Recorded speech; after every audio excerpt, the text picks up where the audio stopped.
பிரியமானவர்களே, இயேசு கிறிஸ்துவின் நாமத்தில் உங்களை நான் வாழ்த்துகிறேன். இயேசுவோடு நடக்கிறது ரொம்ப சந்தோஷமா இருக்குல்ல.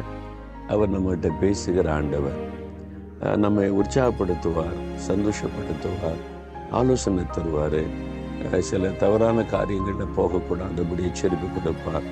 அதான் தகப்பன். இன்னைக்கு கூட கொலோசியர் 3 அதிகாரத்திலிருந்து 8ஆம் வசனத்திலிருந்து ஆண்டவர் காரியத்தை நமக்கு ஆலோசனையை சொல்றார். பாருங்களேன், இப்பொழுதோ கோபமும் மூர்க்கமும் பொறாமையும் உங்கள் வாயில் பிறக்கலாகாத தூஷணமும் வம்பு வார்த்தைகளும் ஆகிய இவைகளையெல்லாம் விட்டு விடுங்கள். அன்று சொல்றார், என் மகனே, என் மகளே, நீ சில காரியத்தை விட்டுறணும். சரியா? நீ நல்ல பிள்ளை, நீ வேதம் வாசிக்கிற, ஜெபிக்கிற, என் மேல அன்பா இருக்கிற, விசுவாசமா இருக்கிற.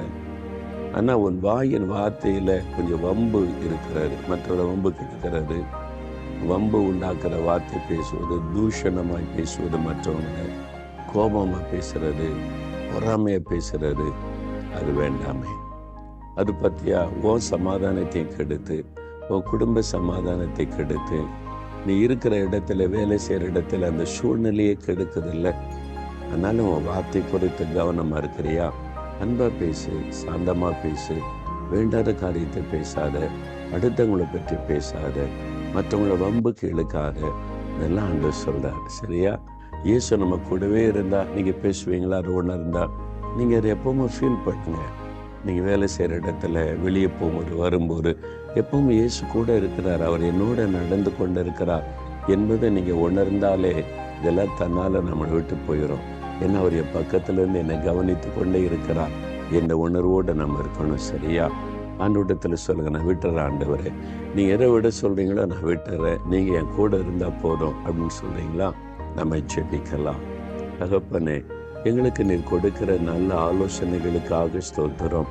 இந்த வீணான வார்த்தை, வம்பு பேச்சு, மற்றவங்களை பரிகாசம் பண்ணுவது, ஆண்டவரை கோபமாய், எரிச்சலா, பொறாமையாய் பேசுவது, பெருமையாய் பேசுவது, இதெல்லாம் எங்களுக்கு வேண்டாப்பா.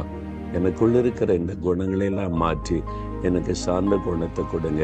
மற்றவங்களை உற்சாகப்படுத்துகிற வார்த்தைகளை பேச உதவி செய்யுங்க.